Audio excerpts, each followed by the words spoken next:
Bienvenidos a su esperada sección de pensamiento matemático en Jóvenes en TV. Nos da mucha emoción encontrarnos en uno de los museos más importantes de América y del mundo, el Museo Nacional de Antropología.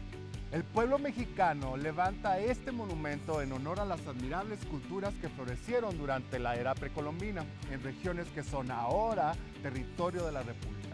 Frente a los testimonios de aquellas culturas, el México de hoy rinde homenaje al México indígena, en cuyo ejemplo reconoce características de su originalidad nacional. Con estas palabras, el presidente Adolfo López Mateos inauguró el 17 de septiembre de 1964 el Museo Nacional de Antropología, con el objetivo fundamental de registrar, conservar, restaurar y exhibir las colecciones arqueológicas y etnográficas del país. Así es, y en la actualidad se trata del museo más visitado de México. Solo te cuento que en el 2019 alcanzó la cifra récord de 3 millones de visitantes.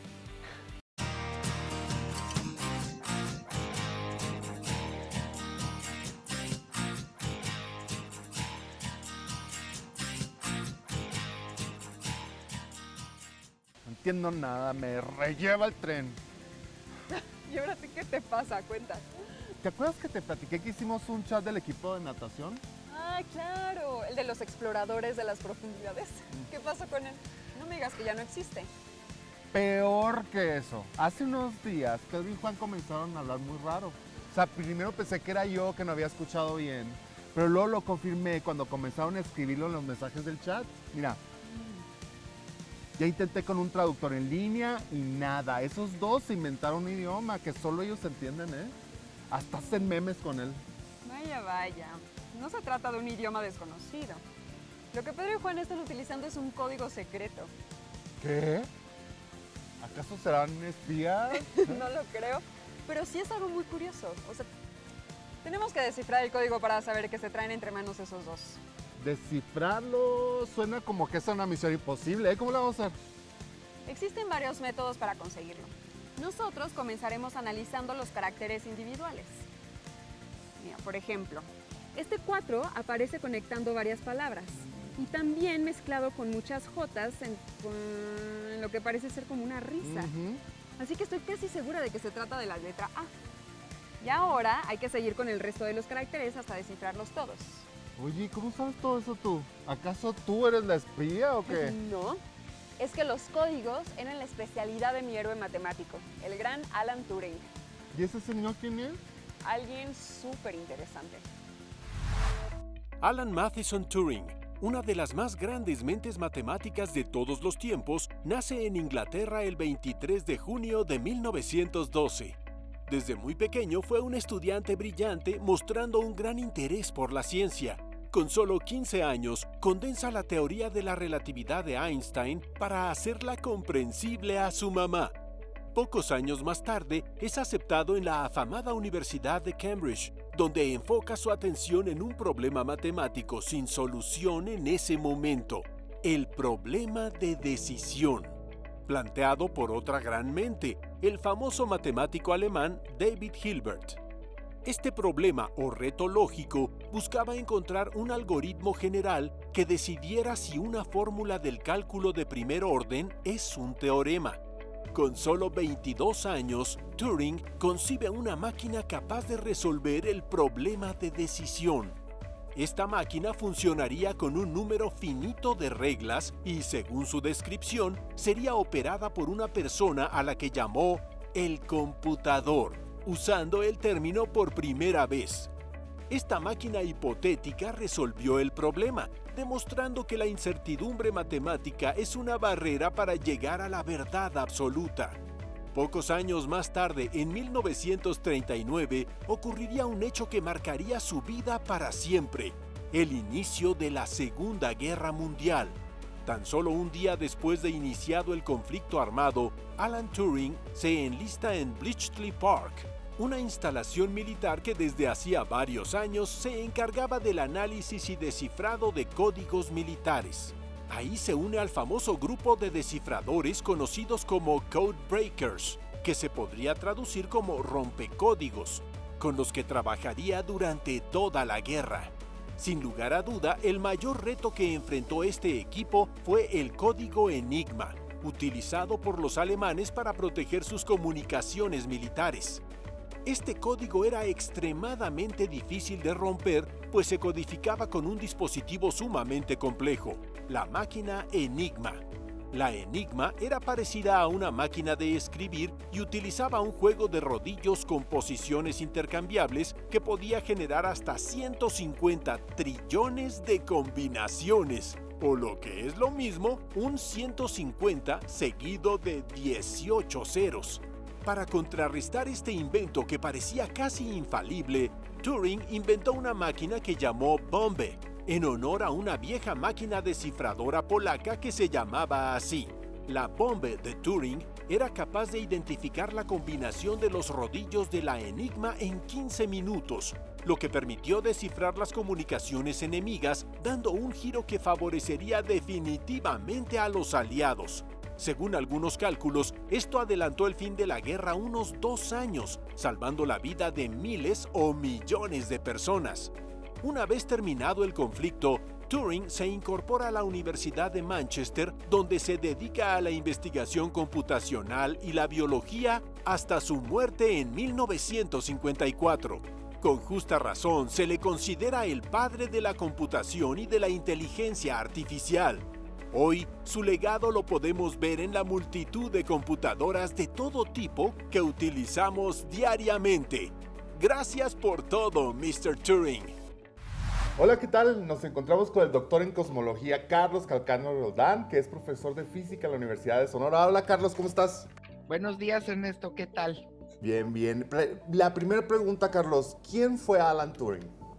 Alan Turing es un científico de la computación, ahora les decimos computólogos, es un científico de la computación, un matemático inglés que vivió en la primera mitad del siglo XX y que hizo contribuciones importantes al cómputo y a las matemáticas. ¿Por qué crees que fue relevante el trabajo de Alan Turing? Alan Turing es de esas personas que hizo una contribución fundacional al estudio de las matemáticas. O sea, las matemáticas se aumentaron gracias a su presencia. Él demostró que había problemas que con una secuencia de pasos, o más bien no problemas, sino hipótesis que con una secuencia de pasos lógica no podían ser demostradas. Entonces eso en matemáticas era un problema muy, muy, muy fuerte, ¿no? Entonces él logró demostrar que había ciertas preguntas que no se podían contestar con una secuencia de pasos finitos. Y a la vez, fíjate, bien bonito, porque a la vez inventó lo que ahora conocemos como el algoritmo Moreno, o sea, la posibilidad de hacer un juego de instrucciones que realicen una tarea. Y a eso le llamamos máquinas de Turing, y son el antecedente de las computadoras. Claro, en su momento cuando él hizo todo este trabajo, pues obviamente la tecnología no es como la tenemos hoy. ¿Cómo fue que le hizo él como computólogo para trabajar en estos algoritmos? Exactamente, o sea, él vivía en una época donde donde las computadoras ni siquiera eran electrónicas, no había electrónica, o estaba incipiente la parte esta eléctrica de las computadoras. Todo al principio fue teórico, muy teórico, era nada más pensar y hacer cálculos matemáticos para poder sacar sus conclusiones, ¿no? Los matemáticos hacen mucho esto, la gente cree que es nada más hacer cuentas, pero también hacen cálculos, hacen secuencias lógicas, ¿no? Entonces fue mucho esto de las secuencias lógicas y inventó, como quien dice, el cómputo, ¿no? Y eso es bien importante porque tiene que ver con cómo hacemos ahora la mayoría de nuestra vida. Mira, aquí estamos platicando a través de una máquina de Turing. Una máquina de Turing es cualquier objeto, cualquier sistema que toma decisiones y hace una tarea tomando esas decisiones. Y procesar datos rápidamente, ¿no? Claro, o sea, procesar datos, procesar información de cualquier índole. Entonces, imagínate la belleza, ¿no? Y él fue un parteaguas, es el mundo antes de Turing y el mundo después. Por eso es tan importante su contribución. Y en el mundo después de Turing, ¿nos podrías decir unos 3 ejemplos de qué tecnología que utilizamos ahora utilizando los algoritmos de Turing? Cuando usas una calculadora en tu laptop, estás usando una máquina de Turing específica en una máquina de Turing universal. La computadora es una máquina de Turing universal que puede hacer muchas tareas. La calculadora es una máquina de Turing que hace una tarea, que es hacer aritmética. Tu celular es otra máquina de Turing universal.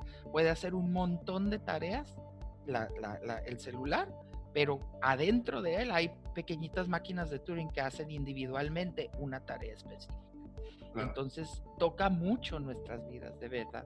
Es súper interesante lo que nos platicas y las aportaciones de Turing para nuestro día a día. Muchas gracias por tu plática y nosotros continuamos en Jóvenes en TV. Increíble historia. ¿Cuántas cosas hizo por su país? Debe haber miles de calles con su nombre. Es correcto, pero no siempre fue así, ¿eh? ¿Cómo? No entiendo. Sí, la vida de él fue bastante dura. El brillante Alan Turing, a pesar de haber ayudado a su país a ganar una guerra mundial y de ser un pionero en la computación, fue juzgado duramente, severamente, solamente por el hecho de ser homosexual. ¿Qué? ¡Qué injusticia! Sí, mira, aunque en décadas recientes el gobierno inglés retiró los cargos y se disculpó públicamente, 2 de los gestos que intentan regresar el honor ese que nunca se debió haber perdido. Continuando con la charla con el doctor Carlos Calcáneo. Hola Carlos, ¿cómo estás? Hola, aquí andamos, muy bien, muy bien. Bien. 7 décadas después de lo ocurrido con Turing, ¿qué opinas tú acerca de si existe todavía discriminación de este tipo en Inglaterra? Yo viví en Inglaterra un tiempo y al menos en la parte donde a mí me tocó vivir todavía había discusiones. Yo viví hace más de 15 años allá. En ese momento todavía había unas ciertas discusiones de la igualdad de derechos para las personas que tenían una orientación sexual distinta. Sin embargo, después de una discusión muy pública, se le otorgaron más derechos a las personas, al grado de que en su religión incluso ellos tienen curas, o bueno, no se llaman curas, ¿verdad? Pero son ministros de fe homosexuales, ¿no? Ministros y ministras de fe homosexuales. Entonces sí hay una apertura muy, muy grande el día de hoy, que es inimaginable, ¿no? Lo que es, oficialmente el gobierno inglés le hizo un perdón póstumo a Alan por lo que le pasó, e incluso la reina firmó una declaración donde se le perdonaba a todas las personas estos crímenes que habían cometido en el pasado. Digo, en mi opinión es un poquito demasiado poco, demasiado tarde, pero bueno, mejor algo que nunca. ¿Qué opinas acerca de lo mismo, pero que está sucediendo en México, en nuestro país? Tenemos pendientes. Yo creo que hay razón para estar optimista. Creo que hay una efervescencia liberal que está tomando raíz en nuestro país y que nos da esperanza en que las cosas van a ir mejor, pero definitivamente reconocer el derecho de las personas con diferentes orientaciones o con diferentes identidades es bien importante. Nos va a hacer más libres como sociedad y también es más fácil dedicarse a pensar y a hacer diferentes cosas que tienen que ver con la ciencia, si uno vive en una sociedad tranquila que permite diferentes pensamientos, diferentes maneras de ver la vida. Totalmente de acuerdo. ¿Y qué opinas que se debería de hacer en México, por ejemplo, para lograr la igualdad dentro de la ciencia y las matemáticas? Por ejemplo, en ciencias, en todas nuestras facultades, en todos nuestros institutos, en nuestras escuelas de física, de ciencia en general, tenemos que ser mucho más abiertos a estas diferentes formas de pensar. Somos personas que en principio pensamos con el método científico y no necesitamos atrasarnos con ciertas creencias o ciertas maneras de ver la vida únicas. Entonces creo que lo primero que tenemos que hacer es hacer visible, ser muy abiertos y hacer visible que existe en todos los ámbitos esta diversidad de personas y reconocerlas y bienvenirlas entre nosotros, ¿no? Eso es algo, va a ser bien importante y tenemos que tener lugar para todo mundo en nuestras instituciones. Así es. Y bueno, el arte de construir con las diferencias, ¿no? Además, sí. Aprender a vivir entre diferentes personas y aprender a vivir en las diferencias va a ser bien importante, pero lo podemos hacer. Yo soy de las personas que cree que estamos en el camino correcto. Contundente y muy importante tu mensaje, Carlos. Muchas gracias por estar con nosotros y nosotros seguimos en Jóvenes en TV. Ya está. Acabo de terminar de romper el código. A ver. Increíble, eres una genio, ¿eh? Voy a poner mi anuncio en el periódico. Se descifran códigos secretos a domicilio. Mira, analizando los mensajes me llamó la atención uno que se repite muchas veces. Te va a encantar el significado. ¿Qué es? ¿Es un mensaje ultra secreto, alta prioridad o qué? Sí, algo así, mira. Chismoso el que lo lea. Estos dos siempre con sus bromas elaboradas, pero esta vez se volaron la barda, ¿eh? Son unos genios. Pero gracias. Sigo apantallado de cómo lo lograste, ¿eh? Pues no fue tan complicado. Criptológicamente hablando, es un código bastante débil. Junto al código Enigma, es un juego de niños. ¿Qué? Bonita palabra, ¿verdad? Veamos qué significa. Hola, estamos con el licenciado en Informática, Francisco Ruiz, quien trabaja en el Instituto de Astronomía de la Universidad Nacional Autónoma de México. Francisco, ¿cómo estás? Muy bien, gracias. Qué Gracias bueno. por la invitación. No, hombre, gracias a ti por estar acá. La primera pregunta sería como, ¿qué significa criptografía? Criptografía, bueno, criptografía significa estar cifrando un mensaje, y para verlo más claramente, lo que quiere decir es que nosotros vamos a hacer un mensaje de manera secreta. Esto es que podemos utilizar letras o símbolos para poder lanzar un mensaje. Si nosotros, por ejemplo, habláramos en chino, con la gente que habla hispana, pues entonces estaríamos haciendo un tipo de criptografía. Eso más o menos es criptografía. ¿Y de dónde vienen sus inicios? ¿Cuál es la historia de la criptografía en la humanidad? Bueno, sus inicios vienen de hace miles de años. Los egipcios con sus jeroglíficos, los mayas, y también, por ejemplo, en la época romana, Julio César, emperador de Roma, se dedicaba a enviar mensajes a sus generales para órdenes de guerra, y esto lo tenía que hacer con un método de criptografía, el cual lo único que hacía era recorrer las letras. Es decir, si yo decía la palabra, por ejemplo, hola, y recorría las letras, entonces podría ser la palabra VYN, y entonces cuando este mensaje se mandaba a otro general, si no sabía la forma de descifrarlo, pues entonces estaba cifrado, estaba encifrado, encerrado. Nadie lo podía leer más que sus otros generales que conocían el método criptográfico. ¿Cuántos tipos de criptografía existen en el mundo? ¿Cuál que nos pudieras platicar? Claro que sí, existen dos, el simétrico y el asimétrico. Básicamente consisten en dos cosas. El simétrico es que yo cifro el mensaje y puedo regresar el mensaje a su texto original o a su significado original.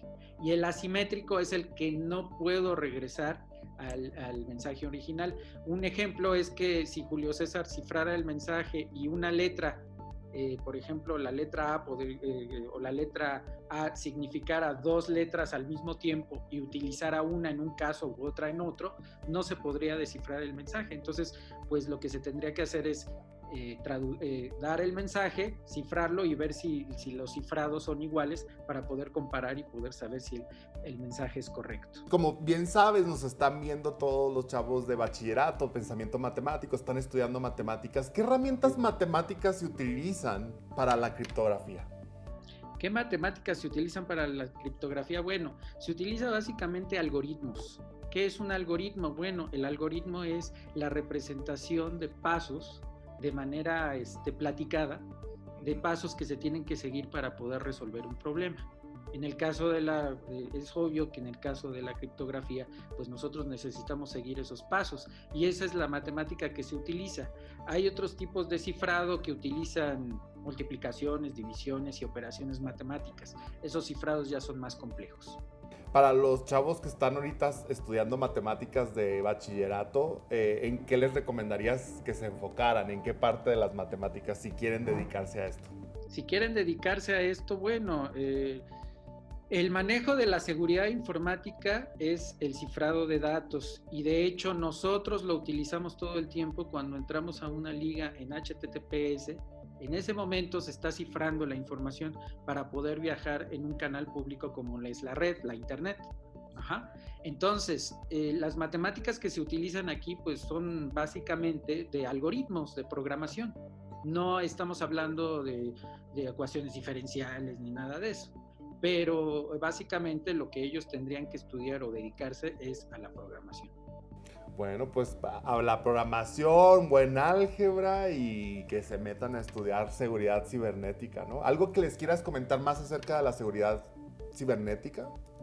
Bueno, que tengan mucho cuidado cuando mandan mensajes de texto, imágenes, que vean que los certificados siempre están presentes en las páginas para que sus mensajes lleguen correctamente, y no solo correctamente, sino que nadie más los pueda ver. Así es, pues muy interesante todo lo que nos platicas. Muchas gracias por tu tiempo, Francisco, y nosotros continuamos en Jóvenes en TV.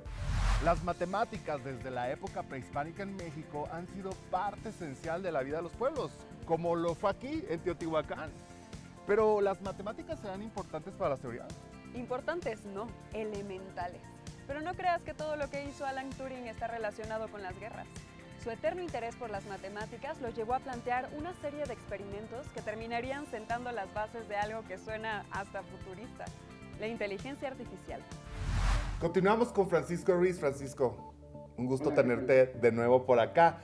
Me gustaría preguntarte, ¿qué nos puedes hablar acerca de la prueba de Turing?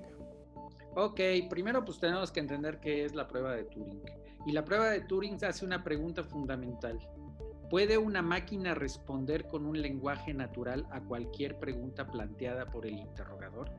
Entonces, esto significa que por un lado tenemos al interrogador, el que no puede saber no tiene otra manera para poder conocer si su interlocutor es una persona o un programa.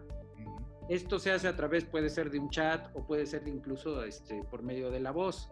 Y bueno, la prueba Turing consiste en que la persona que está entrevistando a ese interlocutor, que no sabemos si es una máquina o un programa, pueda interpretar o pueda saber si esa persona es una persona o una computadora o un programa de inteligencia artificial. En eso consiste la prueba de Turing. Padrísimo. ¿Y hay alguna metodología que nos permita medir la inteligencia que pueda tener una computadora? Y si sí, ¿cómo funcionaría? Bueno, al momento no. Al momento no existe ninguna metodología. Sin embargo, algunos investigadores han estado tratando de buscar una metodología para poder medir la inteligencia de las computadoras. En realidad es muy complicado porque la inteligencia humana se mide en inteligencia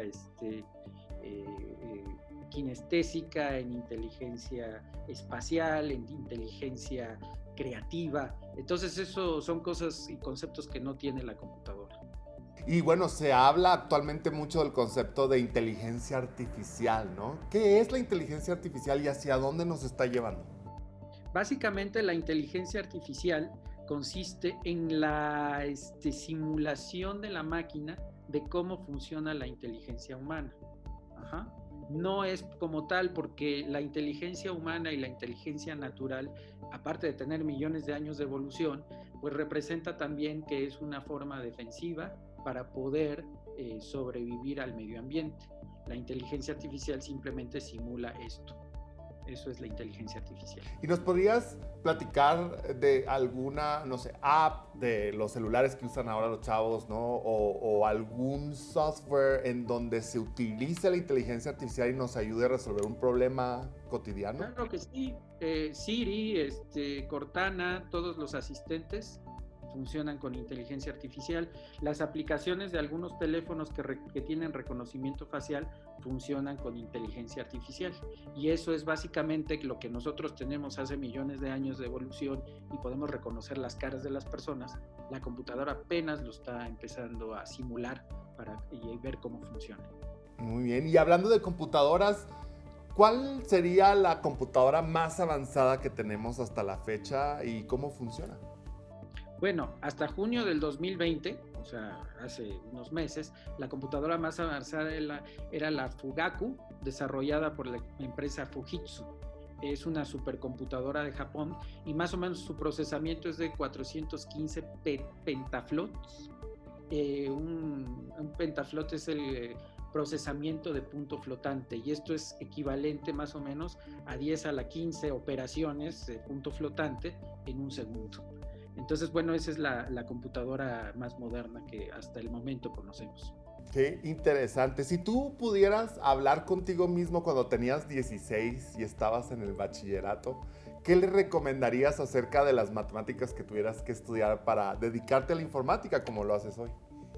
Bueno, cuando yo estaba en 16, estaba en el bachillerato y recuerdo que lo que me encantó fue poder entrar y utilizar una de las primeras computadoras personales, PS2, en el laboratorio de cómputo. Yo les recomendaría a las personas que van a estudiar o que quieren estudiar informática, ingeniería en computación, mecatrónica, etcétera, que se dediquen exclusivamente a estudiar la parte de matemáticas, álgebra, y todas estas áreas relacionadas. En realidad ya la computadora está en todos lados y pues gracias a ella nosotros ahorita podemos estar en contacto. Pues muchas gracias por tu información, tus consejos y nosotros seguimos en Jóvenes en TV.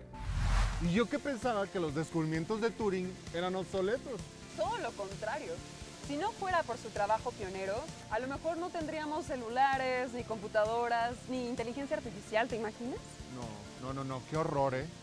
Y sus contribuciones en la criptología son indispensables para que nuestro mundo, que cada vez depende más de las computadoras para funcionar, se proteja con la ciberseguridad. ¿Ciberseguridad? ¿Como el policía robot de la película? Bueno, algo así. Francisco, cuando escuchamos del tema de seguridad informática, recurrentemente escuchamos también en las noticias, en los noticieros, las personas platicando acerca de los hackers, ¿no? Y de estas personas que tienen mucho que ver con decodificación informática. ¿Tú qué nos podrías decir acerca de qué es un hacker y a qué se dedica? Bueno, en principio la palabra hacker está mal empleada. Se extiende la palabra hacker a los delincuentes informáticos y esto es erróneo. El hacker en realidad es una persona que es capaz de descifrar cómo funcionan las cosas en general. En informática se refiere al hecho de investigar y conocer cómo funcionan los sistemas informáticos, tanto programas como electrónica, y esto incluye conocer sus vulnerabilidades. Un ejemplo de esto, que uno de los mejores hackers es el cofundador de Apple, Steve Wozniak. Y bueno, él gracias a que fue hacker pudo desarrollar la Apple I, que es lo que nosotros ahorita conocemos como una de las empresas más grandes del mundo. ¿Hay algún otro hacker así muy famoso actualmente o que haya como con sus actos de ser hacker que haya revolucionado la industria? Claro que sí, hay varios. Está el famoso Capitán Crunch. Está también Kevin Mitnick, que él sí pasó mucho tiempo en la cárcel, precisamente por estar alterando sistemas y por estar conociendo los sistemas. En aquel entonces eran sistemas telefónicos y la computadora apenas estaba empezando a utilizar. Bueno, habrá que investigar mucho más acerca de ellos porque soy muy interesante lo que hicieron, ¿no? Finalmente te quiero hacer una última pregunta antes de despedirnos. ¿El espagueti carbonara te gusta más con nata o sin nata? Bueno, yo jamás lo he probado sin nata. Ni yo tampoco. Más bien, yo jamás lo he probado con nata, lo he probado sin nata y pues ese es el que he comido. Y si me gusta o no, pues sí me gusta el espagueti. Eso, pues muchas gracias por esta conversación tan interesante, por tu tiempo y nosotros continuamos en Jóvenes en TV. Quiero despedir esta emotiva aventura por el mundo de las matemáticas con una bonita frase de otro célebre inglés, Edgar Allan Poe, que dice: es dudoso que el género humano logre crear un enigma que el mismo ingenio humano no sea capaz de resolver. ¿Y qué mayor muestra del ingenio humano que este impresionante espacio del Museo Nacional de Antropología? El arquitecto es Pedro Ramírez Vázquez, quien quiso representar aquí en esta fuente la interacción entre la modernidad y la naturaleza. Pero mira, no se vayan, hay un enigma más que resolver. Nuestra compañera de Vida Saludable se está inmiscuyendo en nuestros temas. Hablará de binarismo, sí, binarismo de género. ¿Qué quiere decir eso? Estaremos muy, muy atentos. ¡Hasta el próximo Elemental!